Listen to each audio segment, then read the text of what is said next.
झारखंड विधानसभा चुनाव से जुड़ी इस वक्त की बड़ी खबर आ रही है। हेमंत सोरेन कल करेंगे नामांकन। बरहेट से चुनावी मैदान में है हेमंत सोरेन। कल्पना सोरेन गांडे सीट के लिए कल नामांकन दर्ज करेंगी। अमर बाउरी कल नामांकन का पर्चा भरेंगे।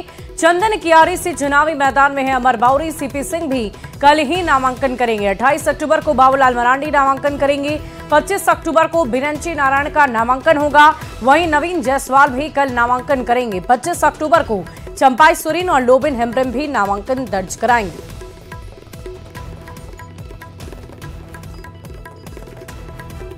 तो हेमंत सोरेन कल अपना नामांकन करेंगे। आपको बता दें कि अलग अलग नेताओं की तरफ से अब नामांकन की प्रक्रिया शुरू की जा चुकी है। और इसी बीच खबर यह आ रही है कि झारखंड के मुख्यमंत्री और उनकी पत्नी कल्पना सोरेन, हेमंत सोरेन दोनों ही कल नामांकन का पर्चा दाखिल करेंगे। आपको बता दें कि इन सभी नेताओं की तरफ से अपनी अपनी तिथि निर्धारित रखी गई है जिस दिन ये नामांकन दर्ज कराएंगे और उसके बाद चुनावी रणभूमि में पूरी तैयारी के साथ उतर जाएंगे।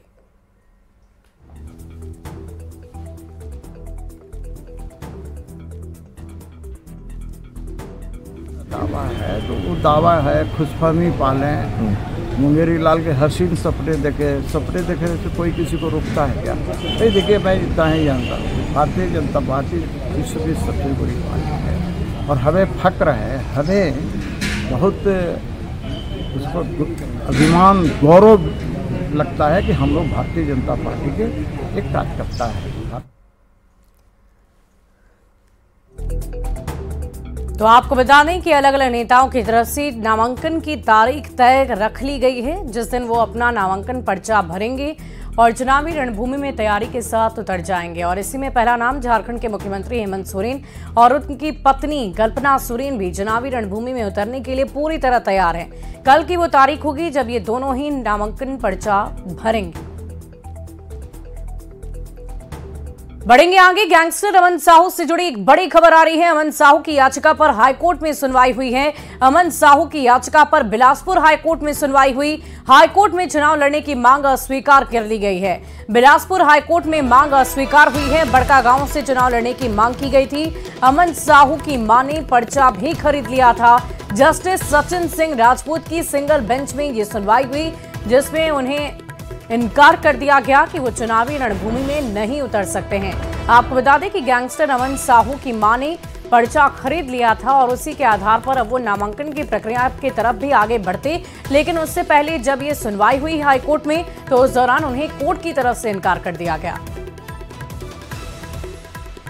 और इस पूरी खबर की अधिक जानकारी के साथ न्यूज 18 संवाददाता बिलासपुर से हमारे साथ उमेश मौर्य फोन लाइन पर जुड़ चुके हैं। उमेश, क्या जानकारी है? कोर्ट की सुनवाई में आज क्या कुछ हुआ? देखिए, गैंगस्टर अमन साहू को छत्तीसगढ़ पुलिस ने गिरफ्तार किया है। व्यापारी से अवैध वसूली और उसे जान से मारने की धमकी जैसे मामलों पर उसे गिरफ्तार किया है।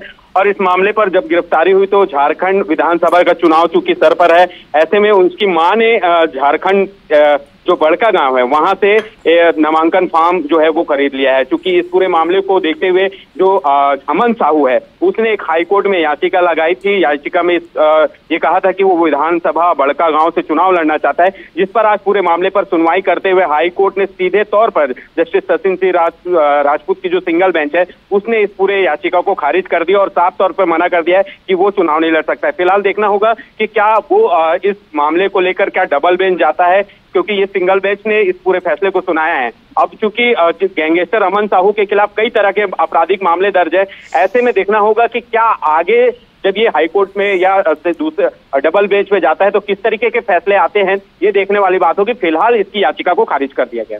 चलिए, बहुत शुक्रिया आपका हमारे साथ जुड़ने के लिए। तमाम जानकारी के लिए इस पूरी खबर पर नजर बना रखें।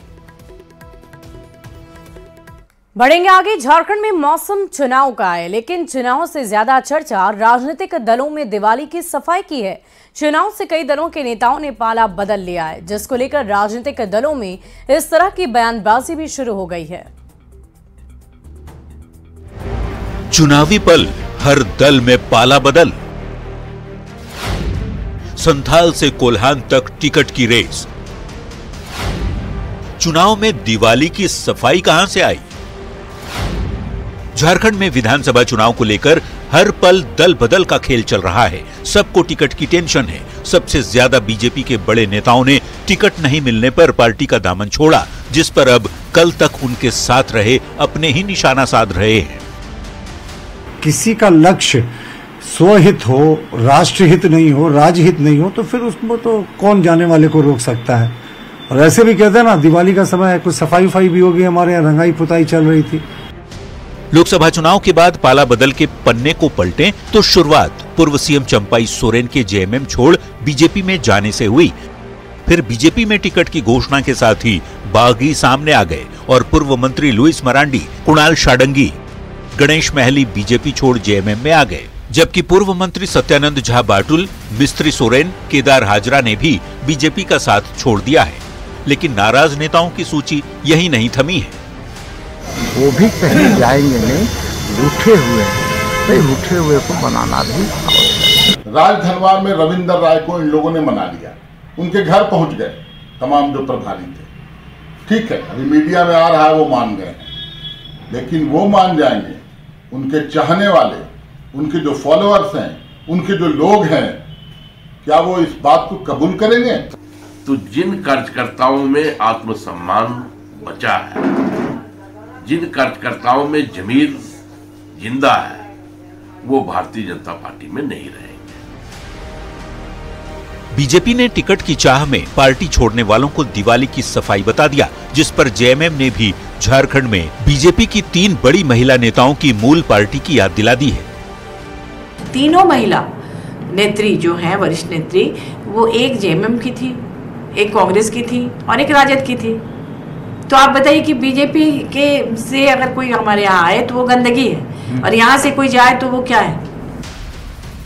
बाहर से भले ही कोई कहे किसी के आने जाने से फर्क नहीं पड़ता, लेकिन चुनाव से ठीक पहले बागियों के तेवर ने दोनों ही गठबंधन में भीतरघात की आशंका बढ़ा दी है, क्योंकि कोई नेता अकेले नहीं, उनके साथ कार्यकर्ताओं की एक बड़ी फौज भी होती है।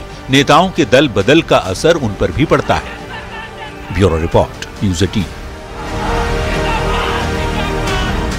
वहीं कांग्रेस सांसद सुखदेव भगत ने झारखंड बीजेपी के सह चुनाव प्रभारी हेमंत बिश्व शर्मा पर निशाना साधा है। सुखदेव भगत ने कहा कि सबसे पहले बीजेपी के नेता झारखंड का बकाया 1,36,000 करोड़ देने का काम करें और असम विधानसभा से सरना धर्म कोड पास कराने का काम करें।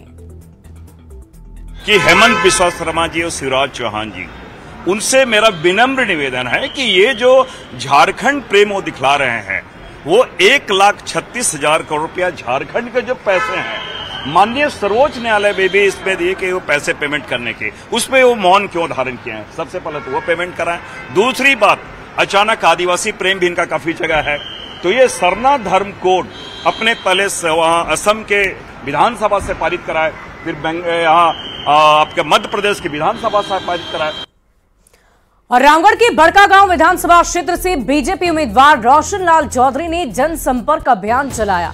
अभियान के तहत रोशन चौधरी ने पतरातू प्रखंड के बरकाकाना, पीरी, सिद्धवर, मसमोहना समेत कई गांव का दौरा किया है। इस दौरान रोशन चौधरी ने कहा कि 15 सालों के दौरान क्षेत्र में विकास की गति रुक गई है।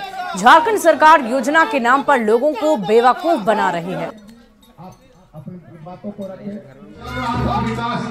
वो काम को भी सरकार, हिम्मत सरकार रोकने का काम किया है। झूठा आश्वासन देकर लोगों को ठगा गया। माता बहनों को मैया सम्मान योजना, तो आवास के नाम पर झूठ बोला गया। और लिट्टीपाड़ा के गुम्मा मोड़ में जेएमएम उम्मीदवार पंकज मिश्रा और हेमला मुर्मू ने टिकट मिलने के बाद सिद्धू कान्हू की प्रतिमा पर माल्यार्पण कर आशीर्वाद लिया। इस दौरान पंकज मिश्रा ने कहा कि कोई भी व्यक्ति सांसद और विधायक बनता है तो कार्यकर्ता की मेहनत, लगन और दम पर बनता है। तो हेमलाल मुर्मू ने जेएमएम की जीत का दावा करते हुए कहा कि जो जन समस्या है